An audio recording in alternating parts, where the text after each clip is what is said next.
बिल्किस बानो के आरोपियों की जो रिहाई गुजरात सरकार द्वारा की गई है, उस पर सवाल बार बार खड़े हो रहे हैं और सवाल ये भी खड़े हो रहे हैं कि आखिरकार ये कैसा दोहरा रवैया था। जहां बिल्किस बानो मुस्लिम थी तो उसके आरोपियों को आप रिहा करते हुए दिखाई दिए, पर अब जो गुजरात सरकार ने रिहाई को लेकर के बड़ा कांड कर दिया है, उसी कांड को लेकर के 6000 से ज्यादा लोगों ने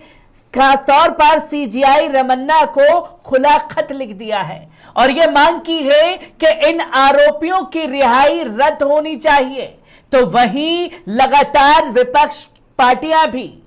और विपक्ष के दिग्गज नेता भी देश के प्रधानमंत्री से अपील कर रहे हैं कि इन अपराधियों की रिहाई जो है वो रद्द होनी चाहिए। किस तरीके से रिहाई को लेकर के बवाल मचा हुआ है, एक बार इस पूरी रिपोर्ट पर नजर डाल लेते हैं। आपको बता दें कि बीजेपी विधायक ने जिस तरीके से बयान दिया कि बिल्किस के दोषी ब्राह्मण और अच्छे संस्कार वाले थे, तो 6000 लोगों ने सुप्रीम कोर्ट से कहा कि यह रिहाई रद्द होनी चाहिए। आपको बता दें कि बिल्किस बानो रेप और उसके परिवार के सदस्यों की हत्या के मामले में सभी 11 दोषियों की रिहाई के खिलाफ विरोध तेज होता जा रहा है। वहीं अब इस मामले में गोधरा के बीजेपी विधायक सीके राहुल जी ने दोषियों के समर्थन में एक चौंकाने वाला बयान दे दिया। विधायक ने कहा कि बिल्किस रेप के केस के कुछ दोषी ब्राह्मण हैं जिनके अच्छे संस्कार हैं। उन्होंने कहा कि उन्हें नहीं पता कि 15 साल से ज्यादा समय के बाद जेल से रिहा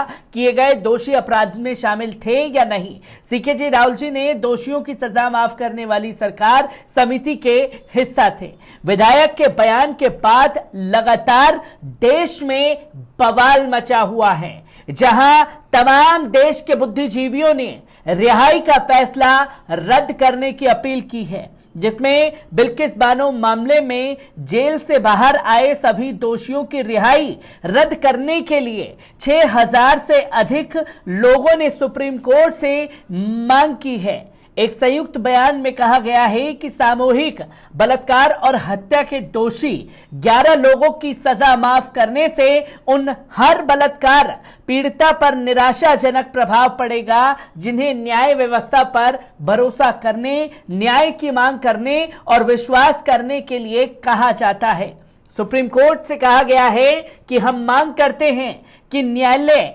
व्यवस्था में महिलाओं के विश्वास को बहाल किया जाए। हम इन 11 दोषियों की सजा माफ करने के फैसले को तत्काल वापस लेने और उन्हें सुनाई गई उम्र कैद की सजा पूरी करने के लिए जेल भेजने की मांग करते हैं। तो वहीं सुप्रीम कोर्ट से कहा गया है कि सजा माफी का निर्णय तत्काल वापस लिया जाए, क्योंकि हत्या और बलात्कार के इन दोषियों को सजा पूरी करने से पहले रिहा करने से महिलाओं के प्रति अत्याचार करने वाले सभी पुरुषों के मन में दंडित किए जाने का भय कम हो जाएगा। रिहाई रद्द करने की मांग करने वालों में आम नागरिकों के अलावा सहेली महिला संस्थान केंद्र, गमना महिला समूह, बेबाक कलेक्टिव, अखिल भारतीय प्रगतिशील महिला संघ समेत कई अन्य संगठनों के अलावा लेखक, इतिहासकार, विद्वान, फिल्म निर्माता, पत्रकार और पूर्व नौकरशाह शामिल हैं।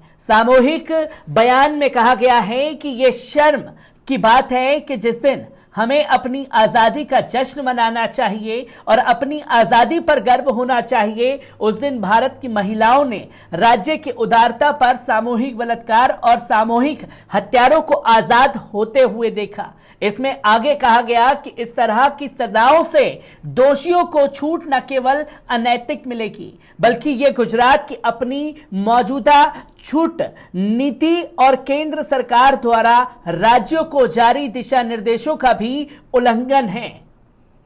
जहां साफ तौर पर यह समझा जा सकता है कि किस तरीके से इस पूरे कांड को गुजरात की भारतीय जनता पार्टी ने अंजाम दिया है, जिसकी तस्वीरें लोगों के सामने लगातार आती रही हैं। और जब ये तस्वीर सामने आई है तो हर कोई ये सवाल कर रहा है कि ये किस तरीके का न्याय है जो बिल्किस बानो को दिया गया है, क्योंकि अभी तक सीबीआई कोर्ट ने इन लोगों को आरोपी घोषित किया हुआ है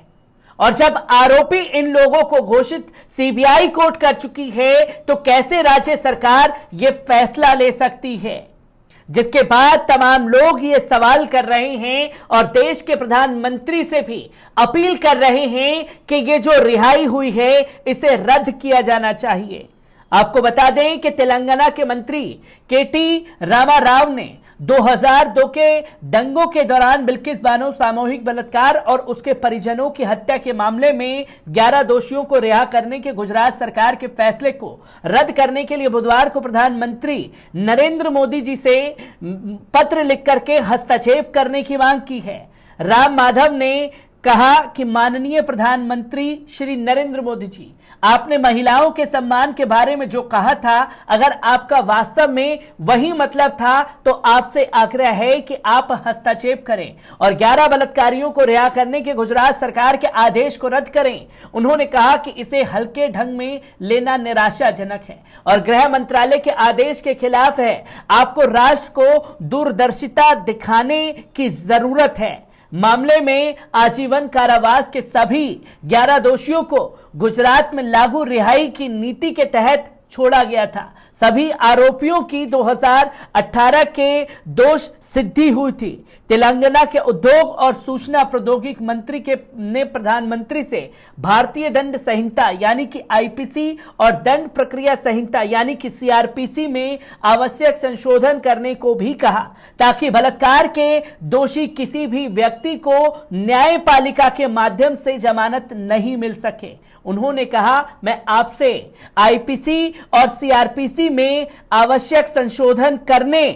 का भी आग्रह करता हूं ताकि किसी भी बलात्कारी को न्यायपालिका के माध्यम से जमानत नहीं मिल सके। मजबूत कानून ही यह सुनिश्चित करने का एकमात्र तरीका है। न्यायपालिका तेजी से काम कर सकती है और अपना सर्वश्रेष्ठ प्रदर्शन कर सकती है। इससे पहले ऑल इंडिया मजलिस-ए-इत्तेहादुल मुस्लिमीन के सांसद बैरिस्टर असदुद्दीन ओवैसी ने मंगलवार को गोधरा दंगों के बाद बिल्किस बानो मामले में बलात्कार और हत्या के दोषियों की रिहाई की निंदा की थी और कहा था कि प्रधानमंत्री श्री नरेंद्र मोदी जी को अपने स्वतंत्र दिवस के भाषण में महिला सशक्तिकरण की बात की थी, लेकिन इन दोषियों की रिहाई के साथ क्या उदाहरण दिया जा सकता है जिसमें देश के प्रधानमंत्री से रिहाई को रद्द करने की मांग की गई है? तो तमाम लोगों ने खुला खत सुप्रीम कोर्ट को लिखा है कि इन दोषियों को जेल की सलाखों के पीछे भेजा जाए। मैं ऐसी ही खबरों से आपको रूबरू कराता रहूंगा। दीजिए इजाजत,